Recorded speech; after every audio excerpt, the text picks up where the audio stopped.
Okay, man, I promise I'm gonna get it this time. Okay? I'm gonna get it this time.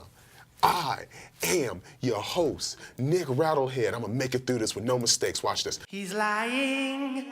I am your host, Nick Rattlehead, and that is my man's with the master plan. I'm not gonna stop. Behind the camera, man, Matt the Graph. How you doing, bruh? Okay. That's good. That's good. That's great.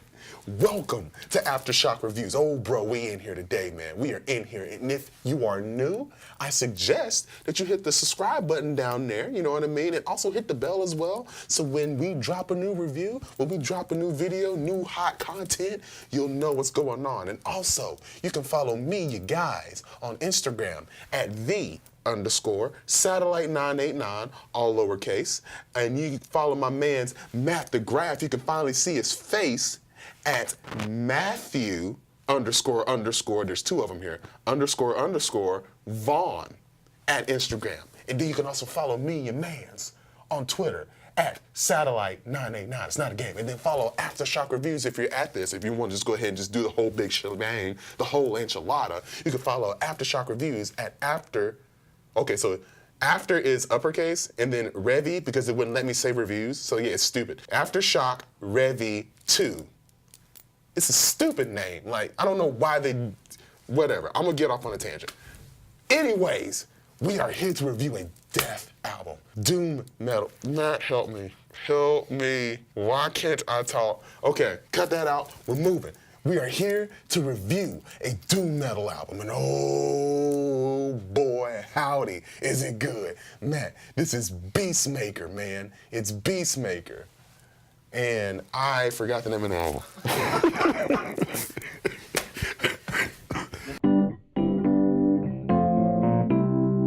Cool.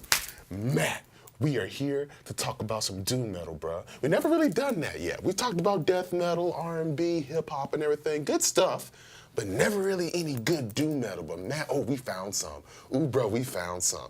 Matt, we have Beastmaker, Forever with the Devil. Okay, man, that's a hard name.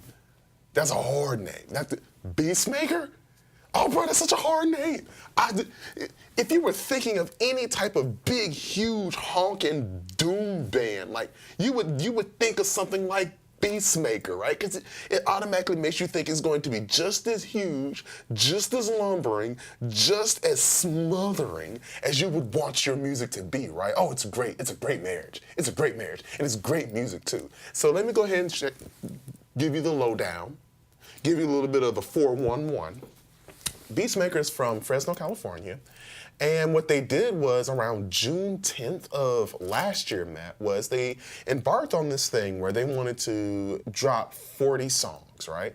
So what they did is they split the 40 songs up into what they call episodes, because based on their covers and based on a lot of their lyrical content, they seem to be really big fans of like horror movies, like old pulp horror movies. So you can really look at the covers and it looks like they've been photocopied terribly and things of that nature. They look aged. They look like stuff that you see off of, like I said, I know I've brought it up before, but you know, I love Elvira. So it looks like something that you would see off of an old underground episode of Elvira, Mistress of the Dark. It looks like something like that, right? And it's magnificent for it, Matt. It's magnificent for it. It's got some cheesy lines here and there, but it is so good. And so far as the way that the riffs are constructed, right, Matt, they are towering. They are heavy. Listen, Matt, heavy. Picture this. Follow me, walk with me here. Picture a huge mammoth.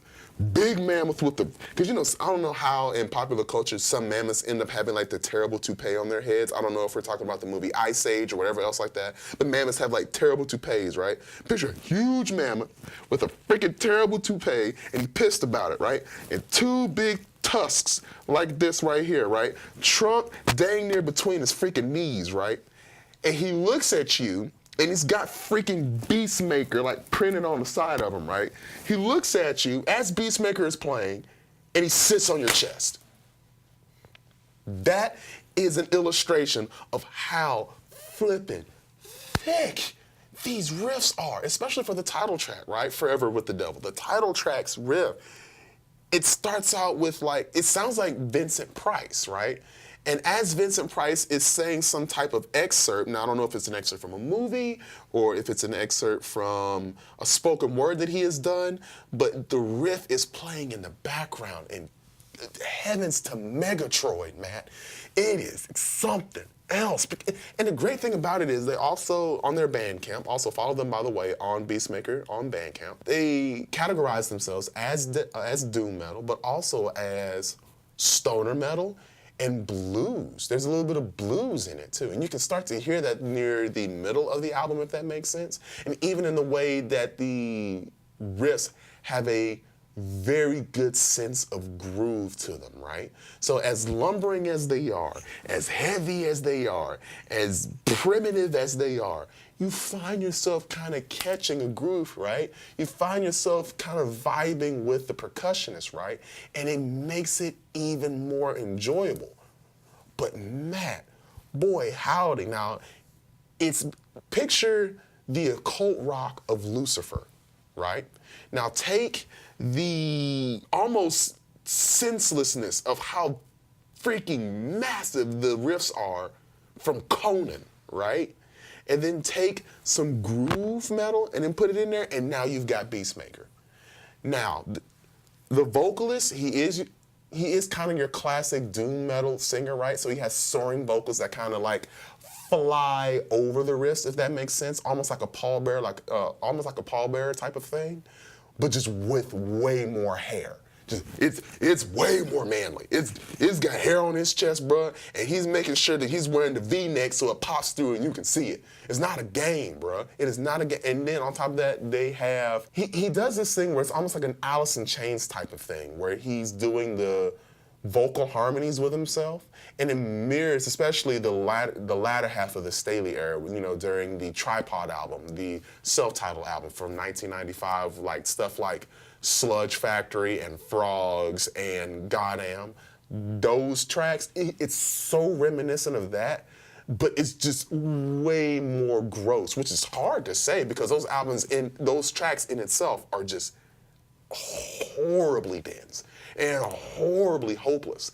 This one here, though, there's a tongue-in-cheek to it, you know what I mean? Where he sings like, make love with the devil, she, what, things like that, you know? And you're like, okay, it's not scary, it's kind of funny, if that makes sense. And you just find yourself being like, enthralled more so with the instrumentation more so than anything else. Now there is a problem. Now because this album isn't all Hallmark cars and smiles and roses, right? It does have a problem so far as the way that the songs end, because they end abruptly. And the thing that kind of frustrates me is that they have such great ideas, Matt, only for them to be cut off so suddenly. And it's jarring, right? Because they'll bring you back into a groove after a really good bridge or a really good refrain, and then all of a sudden, you get back into the groove, and then gone, it's done. And you have to think about it for a second. It's like, I wish you would have put a little bit more thought into how the tracks would end and then transition into the next one. It kind of brings me out of the album a little bit. And on top of that, the album can be a little bit samey so far as the way that the riffs sound. So if you're on a track like the title track, right, and then you go into another track, right, it can almost sound like it's the same idea just stretched over 2 tracks.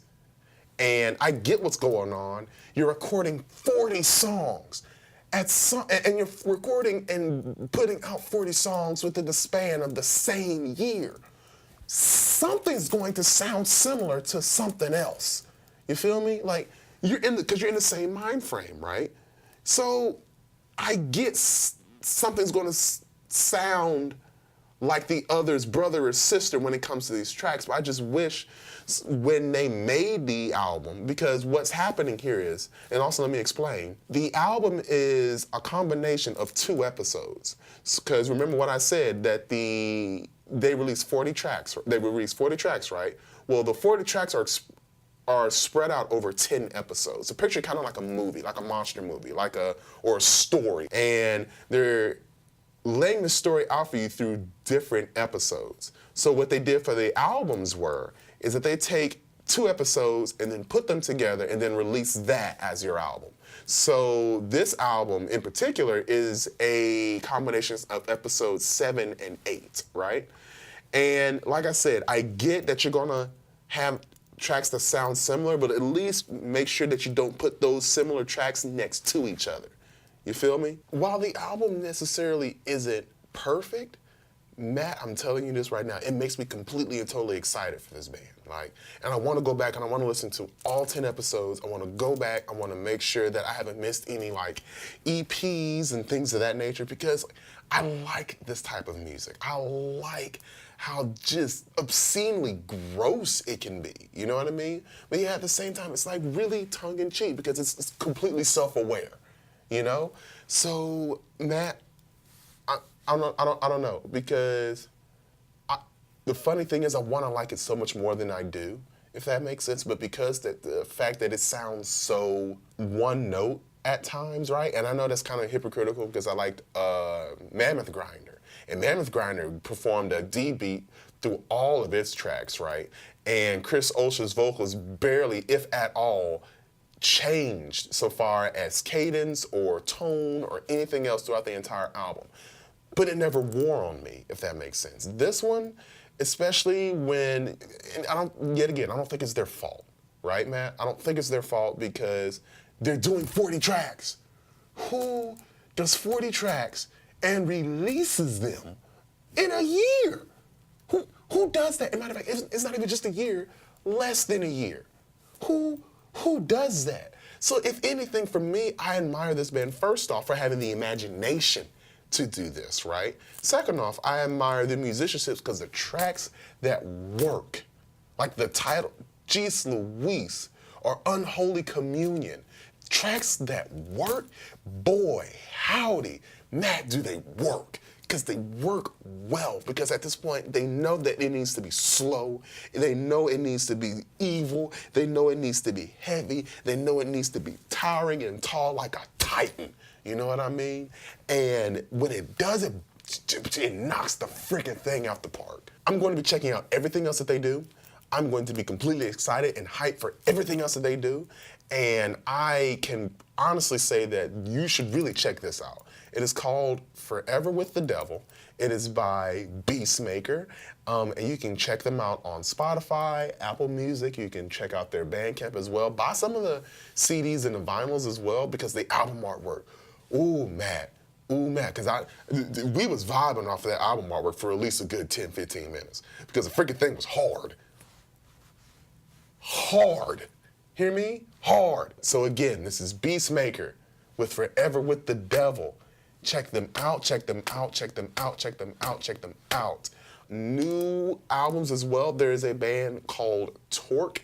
They released their album called Torque. It is self-titled. And don't be thrown off because you're only going to be able to find the deluxe edition. So be on the lookout for that as well. And Matt, I am Nick Rattlehead. I am congested. I have a headache. And I can't breathe out of my left nostril, but I am here. He is Matt the Graph, and he is hung the hell over.